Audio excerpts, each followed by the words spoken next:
this is a digital clock which we have implemented on a FPGA board. The given FPGA board is a Cyclone 5 SX extended feature board provided by Intel. It's a testing and evaluation kit board. So first, before we proceed with this, I just turn the board off and we'll explain the board first. So I'll be explaining the code part of the project. So here we have three submodules: clock divider, time counter, and segment. So I'll be explaining the working flow of the submodule clock divider. Basically on this side, inputs here are clock and reset, and the output here is tick 1s. We are assigning a variable count which is taking 26 bit because the maximum value that we are inputting here is 50 megahertz. So we need 26 bit storage. Yeah. So basically, I think they did slow clock, right? Yes. So this board is also getting clock. 50 megahertz speeds, right? So the 50 megahertz clock, it is running with some nanosecond time period. So you have to reduce that nanosecond to second. So that logic they did. Okay. So they are getting the clock from this board, but the clock is now running with 1 second speed. So every second they are counting the value. Yes. So once it's getting 60 seconds, it is moving to minutes. That is their project. I really appreciate first year was really hard to understanding as well as implementation. The third year students are doing this one as a lab experiment. But I really appreciate your batch. Thank you. Can you do this? Yes. So this has a few segments also. So there are 7 segments per display, and each one of them is mapped into a different pin. So if you have to turn on the segment, okay, then you have to give one. Can I get a note? So for example, let us assume we have like 7 segment display. Okay, each segment will only be turned on automatically if it is 0. If we give input and output as 0, but if we give in 1, it will be turned on. So please open the board for the segment So part. 7 segment display. They're very long. Yes. Here. So this is a 7 segment very long. 7 segment. Some combination for the 7 segment display. Yes. So for the second 0, when you give 0, these given things are turned on. This one is turned off. Yeah. So we implement 1 0 0 0 0 0 0 and we give this in as the input for the display so that it shows 0. Similarly, we mapped for each decimal point. So 0, 1, 2, 3, 4 till 9 we've mapped and we've given the code. After this, there is the time counter. So for this is the important module where we will be counting the time. Okay, incrementing second by second. So there are 4 counters over here. Each counter is based on the max. The maximum we have to go is 59 minutes 59 seconds. After that, it will default to 0. So which means we have to have a 3 bit. Sorry, 4 bits. 4 bits for this, and for this we need 3 bits. 3 bits. Okay, so that is why we have a riser from 3 to 0 and 2 to 0. We have another riser. Okay. After that, we start counting. So it will when it's reset, it will all go to 0, and then it will start from 0 and it will increment one by one. So per each clock count, we'll increment the seconds unit first. If the seconds unit is incremented to its maximum, so it will go to 0 again. So if it's equivalent to 9, then it will go to 0 again. Then for tens, if it's going to increment to 5, it will go to 0. No, compile nahi. Just program, just dump it. So minutes we'll have to increment to 9 and then it will become 0 again for the units display.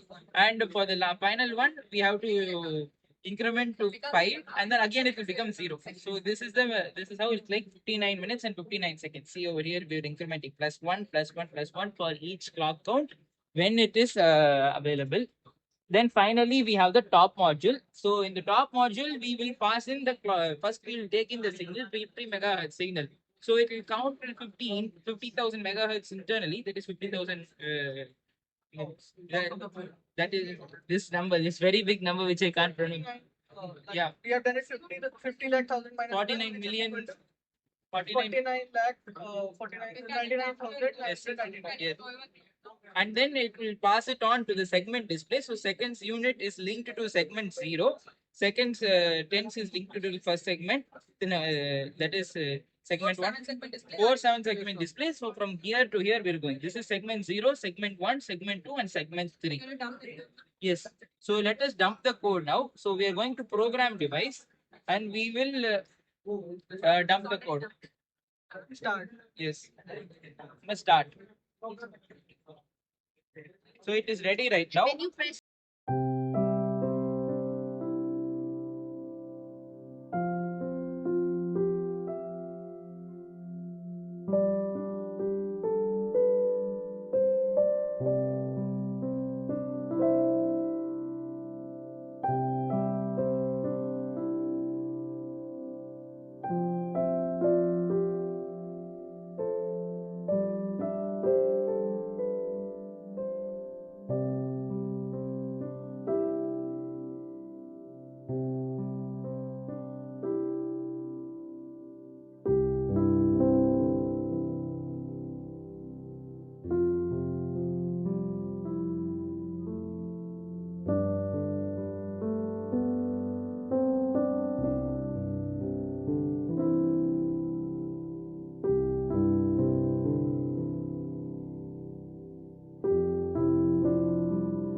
So now we are going to create a Quartus project in order to do with this FPGA board.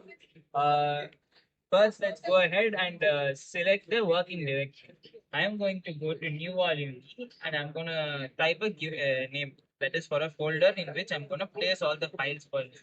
I would recommend everyone to use an isolated folder so that its files does not get mixed with anything else. So I will just type digital for your example, and I'm selecting this folder. Now I have to name this project. So you will have a Verilog code for the given component. So I typed out this Verilog code over here. This Verilog code will have an entry level design. That is, the topmost module is the one that starts everything else, right? So we are going to go here. This is the topmost module. I've named it top. So I'm gonna name the project also top. For simplicity's sake, we are gonna follow this convention everywhere because the entry level design is top. The name of the project will be top. Next, I will move on. I'll create an empty project. Okay. Next, you can choose to add files. Right now, I do not want to add files. Let's just go ahead and select the board. So now this given board, okay, the given board that we have over here is a, Cyclone 5 SX extended features board. So we select Cyclone 5 over here. So how do you read what is the type of board that you have? You have to go over here. So below the words ARM, we have a chip ID 5C SX FC 6D 6F 31 C6N. You can either use this to search over here, or if you want to do it manually, if you know the specifications of the board, you can do so. So we've selected family as Cyclone 5. We're gonna select the devices like SX extended features. Now we are going to select the FPGA board package. We'll select the pin count as 896 because that's the one that we have on hand right now. And we are using the core speed grade as 610. Now we will have two ALMs available. So we are going to choose the 41910 ALM because that is what we have right now on hand. So we'll click next. Okay. So if you want to perform simulation with the same thing, that is on the same project, you can also add the path to the simulator. That is, I'm going to just select model for now in the Verilog STL format. So I'll just click next and I click on finish. Now it will open a new format. Okay. Like new project. Now we have to click on new file and I'm going to click on Verilog file, STL file. And I'm going to go over here. So here I'm going to type out my code. And I already have the code on hand right now. I'm going to take this, copy this entire code, and I'm going to paste it here. Okay, so this contains with explanation about what each part of the code is. This is for a digital clock counter with minutes and seconds. I'm gonna save this, click on control S, and I'm going to save it as top.verilog. So we're clicking on save over here. Now we will go ahead to compile the code for the first time. Okay. We'll click on compile. So it will virtually compile the code once before we move ahead with pin assignment. Okay.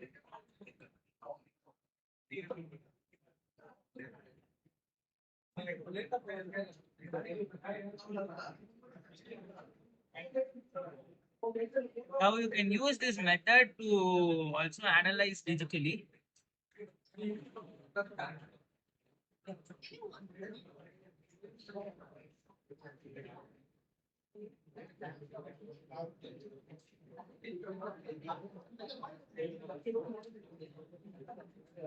So if you go to assignments over here and pin planner, so you will get all this. You don't even need to do the full compilation. I'm just gonna stop it right now. You just need it to pass the analysis phase. Okay. So now you go to pin planner. You need the DE10 standard user module in order to know which pin is mapped to which location. So now I'm going to map all the pins to their location. Okay. So you go over here. That is the DE10 standard user module that I've opened it up. I am going to first set the clock pin. So I'll go up. You show me this. This is the 50 megahertz clock pin. I'm gonna copy the pin setting and I'm gonna place it over here. I'll select this. No wait, sorry, it's assigned to the wrong one. I'll see it's selected clock. You have to place it over here and you click on enter. Okay. So did you find some riddle? Oh yeah, wait. I think it is a.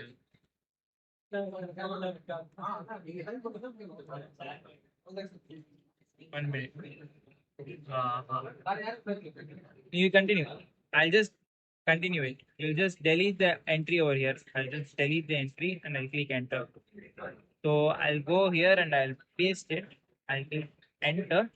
And here we have the assignment. Now ensure that the default IO standard for it is 3.0 LVTL. Now I'm going to copy it and I'm going to apply it across all the IO standards. Okay. So now I'm going to assign the rest.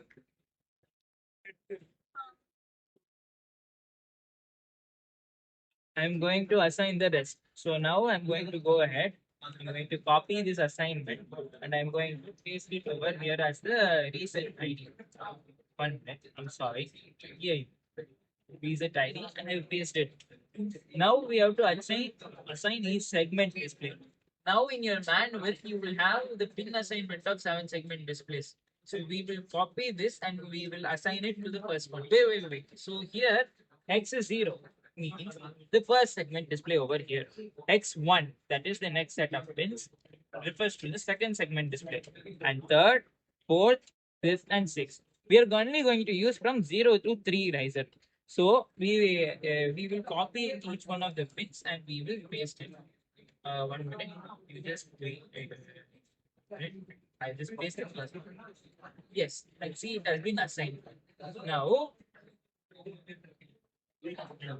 so now I have taken my time and I have assigned all these pins. Ensure that all of them use the 3.3 volt standard and the current strength is 16 mA across all of them.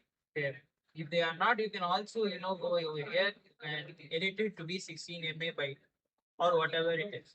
So you ensure that it's all the same. Because I had a few problems over here, I've manually assigned them to be 16 mA over here by default. Okay. So overridden the default settings. So that's why I'm gonna close this and we're gonna go ahead with the compilation. Now click on the big play button over here. Start compilation. Now it will compile. Allow it to compile for you.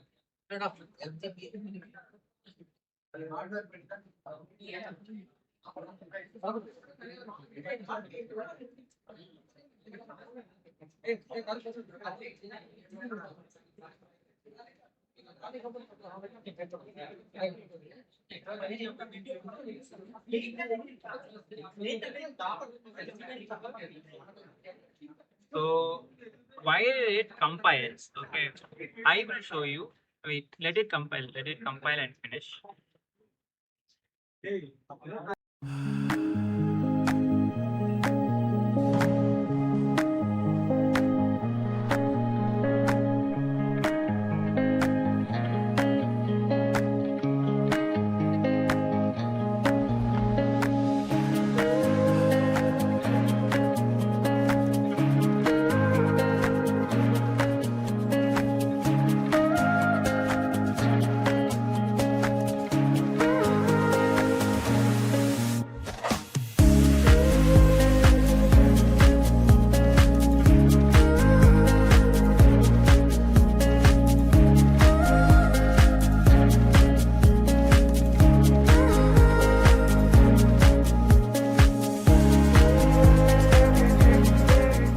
Now we are going to move ahead and we are going to program the device. Now I would advise you to turn on your FPGA boards now. Okay, just give me a minute. I fix the pin connection. Yeah, your FPGA board should be turned on. Now go ahead, click on program device.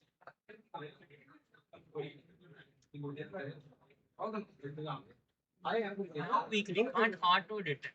Okay. Once you do auto detect, it will show the pin. So for example, now we go to program devices. Ensure that your FPGA board is on. Okay. And now we have to click on auto detect. But before you click on auto detect, okay, first ensure that wait, just give it a minute. First go to hardware setup. Ensure that the currently selected hardware is DE soft. Sometimes it auto selects it for you if it's the only one collected. So that's why it was auto delayed. First it selected it. Then click on auto detect. Now I'm going to select 5CSX CE6 E6. Okay. Because it has multiple shared JTAG IDs.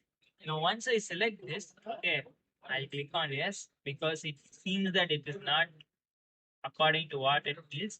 Once I click over here, there is the change file option. Click on change file, go to outputs, click on top.soft. This soft means it is a SRAM object file. So this is what will be created at the end of your compilation. Click on open. Once you click on open, it will be here. So output files slash top.soft will be given. Okay. Now click on program on configure check mark. Ensure that it is ticked. Now once it is ticked, okay, click on start button. So there will be a progress indicator. Okay. This progress indicator that is showing successful, right? Now it is over here. Now I have mapped the pin such that this switch is mapped as the reset button. So when the reset is high, it won't count. Now when the reset is low, when I switch it on, it will start counting. So this is how you do programming on a FPGA board, Cyclone 5 with extended features with the given program kit that we have.